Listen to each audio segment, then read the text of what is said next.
다 같이 새벽 기도회 하나님께 드리겠습니다. 너희 중에 아버지 된 자로서 누가 아들이 생선을 달라 하는데 생선 대신에 뱀을 주며 알을 달라 하는데 전갈을 주겠느냐? 너희가 악할지라도 좋은 것을 자식에게 줄 줄 알거든. 하물며 너희 하늘 아버지께서 구하는 자에게 성령을 주시지 않겠느냐? 아멘. 다 같이 찬송가 276장입니다. 276장입니다.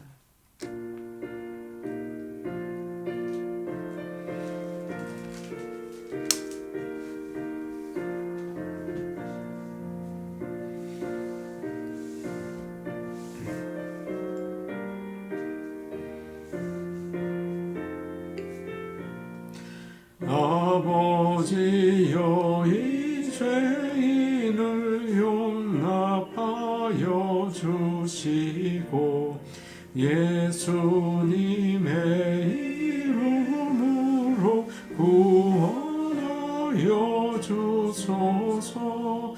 아버지를 떠나 산지 벌써 오래되었고 험한 길에 고난 몸이 이제 돌아옵니다. 전에 하던 헛된 일을 애통하게 여기고 겸손하게 엎드려서 용서하심 빕니다. 은혜 감당 못하오나 회개하는 영혼과 나의 약한 육신까지 감히 드리옵니다.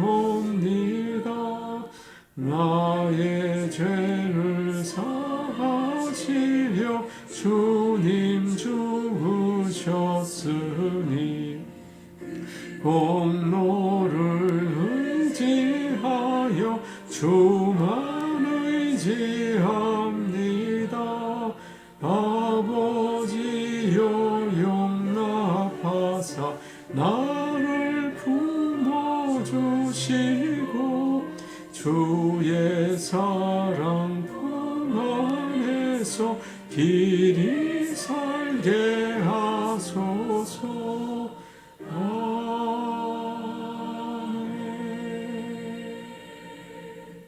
찬송가 504장입니다. 504장입니다.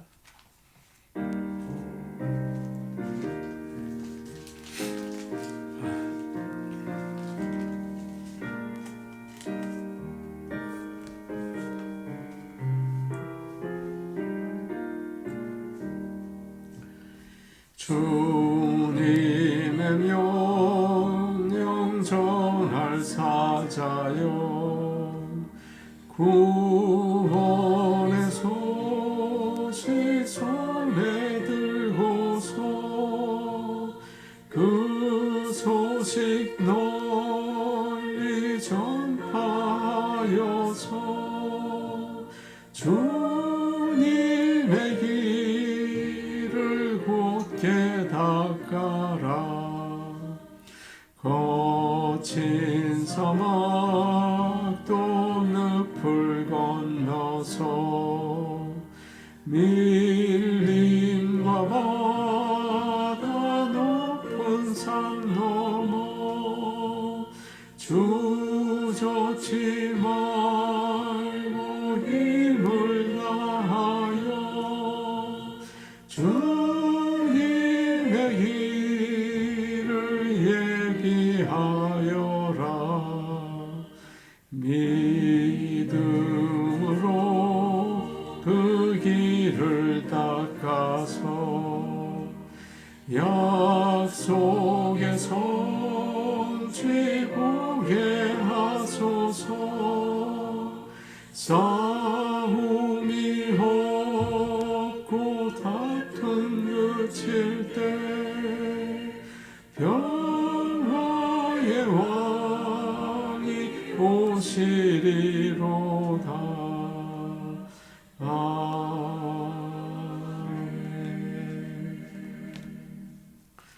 하나님 말씀 같이 보겠습니다. 신약성경 누가복음 3장 4절에서 6절 말씀입니다. 신약성경 누가복음 3장 4절에서 6절 말씀입니다. 신약성경 91페이지에 있습니다. 누가복음 3장 4절에서 6절 말씀을 함께 읽겠습니다. 선지자 이사야의 책에 쓴 바 광야에서 외치는 자의 소리가 있어 이르되 너희는 주의 길을 준비하라. 그의 오실 길을 곧게 하라. 모든 골짜기가 메워지고 모든 산과 작은 산이 낮아지고 굽은 것이 곧아지고 험한 길이 평탄하여질 것이요 모든 육체가 하나님의 구원하심을 보리라 함과 같으니라. 아멘. 전에는 회개하라 천국이 가까이 왔다 이렇게 외치는 사람들이 주위에서 종종 보였습니다. 근데 요즘에는 잘 보이지 않아요. 가끔 마켓에 가면 그런 분이 계시고 또 아주 가끔 길거리에 있을 뿐입니다. 그리고 더 큰 문제는 그런 외침이 있다고 해도 사람들이 잘 안 듣는다는 거죠. 그렇기 때문에 전하는 자도 없고 듣는 자도 없어요. 아마도 주님이 오시기 바로 전에도 그런 분위기가 아니었을까 그런 생각이 됩니다. 그런데 세례 요한이 광야에 나타나서 회개하라 천국이 가까이 왔다 그렇게 외친 거죠. 더 놀라운 사실은 사람들이 그것을 듣기 위해서 광야까지 나왔다는 것입니다. 그 이유가 뭘까요? 세례 요한은 하나님께서 주신 권위가 있고 또 진정성을 가지고 있었습니다. 세례 요한은 바로 하나님의 메시지였어요. 그의 존재와 생활 자체가 하나님의 목소리였다는 것입니다. 4절 말씀 우리 같이 보겠습니다. 4절 말씀입니다. 함께 보십니다. 선지자 이사야의 책에 쓴 바 광야에서 외치는 자의 소리가 있어 이르되 너희는 주의 길을 준비하라. 그의 오실 길을 곧게 하라. 오늘 말씀은 세례 요한의 사역이 700년 전에 구약 성경에 나와 있는 이사야 선지자의 예언이 이루어진 것이라는 말씀입니다. 그래서 이사야서 40장 3절에서 5절 말씀을 오늘 우리가 읽은 말씀 가운데 인용하고 있는 거죠. 광야에서 외치는 자의 소리가 있어 이르되 너희는 주의 길을 준비하라. 세례 요한이 광야에서 외치는 자의 소리였다는 뜻이죠. 지난번에도 말씀드린 것처럼 광야는 아무것도 없고 메마르고 거친 곳입니다. 아주 불편하고 위험하기까지 해요. 광야에는 도움이 될 만한 게 별로 없고 또 쳐다볼 만한 것도 없어요.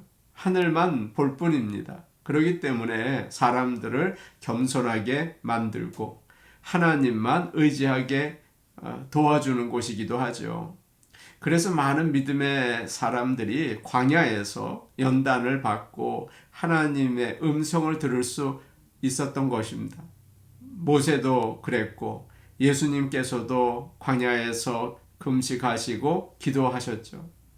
그래서 광야는 우리 믿는 자들에게는 고향과 같은 곳이에요. 참 귀한 곳입니다. 요한은 거기서 외치는 자의 소리라고 오늘 말씀은 이야기하고 있죠.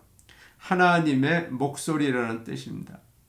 소리는 모양도 없고 형체도 없죠. 잠깐 들리다가 바람처럼 사라져 버립니다. 세례 요한이 그랬다는 거예요. 그의 사명은 오직 그리스도가 오시는 것을 알리는 것이었습니다. 자신이 누구인지 나타내거나 증명하는 게 아니었어요. 자기가 영광을 받거나 주인공이 되지 않고 모든 영광을 앞으로 오실 그리스도에게 돌리는 게 그의 사명이었습니다. 그래서 나중에 세례 요한은 이렇게 말하죠. 나는 쇠하여야겠고 그는 흥하여야겠다. 우리도 마찬가지입니다. 내가 얼마나 똑똑한지, 내가 얼마나 착한지, 내가 얼마나 또 재능이 있는지, 내가 얼마나 가졌는지 그런 것을 드러내려고 애를 쓰며 살 때가 참 많아요. 그러나 그렇게 할 때 예수님의 영광을 가리게 되죠. 예수님을 소개하는 하나님의 소리로 살라고 오늘 말씀은 우리에게 권면하고 있습니다. 세례 요한은 오늘날로 하면 시골 어느 마을에 맨 땅에 천막을 치고 교회를 개척한 것과 같았어요. 그런데 사람들이 사방에서 구름대처럼 모여든 것입니다. 그들은 세상에 물들지 않은 소리, 악한 세상에서 벗어나 생명과 희망을 주는 소리를 들으려고 광야로 온 것입니다. 하나님의 진리와 은혜의 말씀을 듣고 싶었던 거죠. 그것을 사람들은 듣기를 원해요. 요한이 뭐라고 외칩니까? 오늘 말씀을 보니까 너희는 주의 길을 준비하라. 그의 오실 길을 곧게 하라. 그렇게 얘기했어요. 고대에는 길이 좋지 않았습니다. 왕이 여행을 할 때 사용하는 길이 따로 있었죠. 왕의 대로라고 불렀어요. 그런데 그 길도 사용하지 않고 놔두니까 나빠지고 또 없어지기도 한 거예요. 그래서 왕이 어느 곳에 방문하려고 하면 먼저 사자를 보내서 그 길을 준비하게 만들었습니다. 저는 군 생활을 성남에 있는 육군 체육부대에서 했습니다. 너무나 편하게 한 셈이에요. 그런데 그 근처에 골프장과 공항이 있었습니다. 대통령이 골프를 치러 오기도 하고 외국 대통령들이 오기도 했어요. 그런 분들이 오면 먼저 정보부에서 사람들이 나와요. 각 부대에 말입니다. 그러면 부대는 이제 길을 정비하고 청소하고 경계 근무에 들어가게 되죠. 높은 분이 안전하게 그리고 편안하게 오실 수 있도록 모두 준비를 하는 거예요. 오늘 말씀을 보니까 주의 길을 너희는 준비하라 그렇게 되어 있어요. 만왕의 왕이신 하나님의 아들 예수 그리스도께서 오시는 길을 준비하라는 것입니다. 세례 요한이 하는 일은 예수님께서 이제 오실 텐데 미리 백성들에게 가서 길을 준비하라. 그것을 알리는 거죠. 그러니까 메시아 홍보 담당이라고 말할 수도 있을 것 같아요. 우리 하나님은 이렇게 항상 철저하게 준비하고 일하시는 분이십니다. 절대 즉흥적으로 하지 않으세요. 천지를 만드실 때도 아무렇게나 떠오르는 대로 만드신 게 아니라 모든 것을 정확하게 있어야 할 곳에 있게 하셨죠. 해와 달도 어김없이 딱 시간에 맞춰서 정해진 길을 가게 하시지 않으셨습니까? 또 하나님께서는 큰 흉년이 나기 전에 미리 요셉을 애굽에 보내셨어요. 그래서 시위대장 보디발의 집에 가서 리더십을 배우게 또 준비시키시고 감옥에 가서 만나기 쉽지 않은 왕의 관원들을 만나게 하셨어요. 왕을 만날 준비를 시키신 거죠. 이와 같이 우리 하나님은 철저히 준비하시는 하나님이십니다. 세상의 어떤 일도 준비하지 않고 되는 일은 없어요. 물론 우연히 되는 일도 있지만 그런 경우는 정말 드물고요. 무슨 일을 이루고 싶다면 반드시 준비해야 합니다. 잠을 줄이고 시험을 준비해야 되고 철저히 계획을 세워서 내일 할 일을 준비해야 되지 않습니까? 준비하지 않은 사람은 열매를 얻을 수가 없는 거예요. 때로 우리는 하나님께서 다 인도하시니까 그냥 하면 되지 그런 생각을 하기 쉽습니다. 아닙니다. 믿는 우리는 하나님을 따라서 철저하게 준비를 해야겠어요. 예배 시간에도 그냥 때에 맞춰서 오는 게 아니라 하루 전부터 준비를 잘하고 20분 전에 일찍 와서 기도하고 예배를 드릴 때 은혜를 받는 것입니다. 하루를 시작하는 것도 마찬가지죠. 그냥 시작하는 게 아니라 일찍 일어나서 새벽 기도회를 하고 20분 이상 기도를 하고 시작할 때 하나님과 동행할 수 있는 것입니다. 주님을 맞이하는 것도 마찬가지죠. 먼저 우리의 마음이 주님의 길을 준비해야 돼요. 주의 길이라고 하니까 하나님이 하시겠지, 아무 수고 없이 그냥 있는 것은 아닙니다. 그렇다면 어떻게 준비를 해야 될까요? 5절 말씀 우리 같이 보겠습니다. 5절 말씀이에요. 함께 보십니다. 시작. 모든 골짜기가 메워지고 모든 산과 작은 산이 낮아지고 굽은 것이 곧아지고 험한 길이 평탄하여 질 것이요. 주의 길을 준비하라는 말씀은 광야와 같은 우리 마음을 예수님께서 오실 수 있도록 준비하라는 뜻입니다.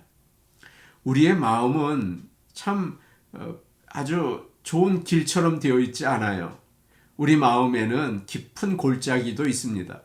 우리가 욕심에 빠질 때가 있죠. 그러면 무슨 일을 해도 마음이 만족스럽지 않습니다. 사람들을 시기하고 미워하게 되고 안 되면 불안해하고 원망하고 불평하고 결국은 낙심하게 되죠. 그러면 사람들 사이에 깊은 골이 생기기도 하고 문제가 생기기도 해요. 그런 마음으로는 예수님을 맞이할 수가 없다는 뜻이에요. 다음으로 우리 마음에는 높은 산들이 있고 또 언덕도 있고 그렇습니다. 우리는 내가 많이 가졌다, 내가 더 잘 알고 있다, 내가 더 잘 믿는다, 그런 교만에 빠질 때가 많아요. 마음이 얼마나 높은지 몰라요. 그러면 하나님의 말도 귀에 들어오지 않습니다. 다른 사람도 무시하게 됩니다. 그런 마음을 가지고서는 예수님을 모실 수가 없죠. 또 우리 마음은 굽은 길이 있는 마음이 될 때가 있어요. 예전에 한국의 골목길처럼 꼬불꼬불한 마음이 많이 있습니다. 순수하지 않아서 모든 것을 삐뚤게 보죠. 누가 무슨 말을 해도 고지곳대로 듣지 않고 나를 무시하는구나, 나를 비웃는구나, 그렇게 생각하기도 하고 매사를 부정적으로 보기도 해요. 그래서 늘 비판하고 늘 비난을 합니다. 거짓이 가득 차서 겉으로는 친절하게 하면서 속으로는 좋지 않은 생각을 품을 때도 있죠. 그 마음을 가지고서 어떻게 예수님을 맞이할 수 있겠습니까? 우리 마음이 험할 때도 있어요. 예전에 제가 멕시코로 선교를 간 적이 있습니다. 가까이 갈 때까지는 길이 잘 나 있더라고요. 그런데 그 길에서 선교하는 곳으로 들어가는 길은 돌길이었어요. 차가 계속 흔들리는데 나중에는 엉덩이가 막 아프더라고요. 돌들을 치우든지 아니면 걸어가야겠다, 그런 생각이 들었습니다. 이처럼 우리 마음이 거칠고 또 분노에 가득 찰 때가 참 많아요. 얼마나 쉽게 흥분하는지 몰라요. 이런 마음에는 예수님을 모실 수가 없다는 뜻이에요. 어떻게 해야겠습니까? 예수님이 오시는 길을 준비해야겠죠.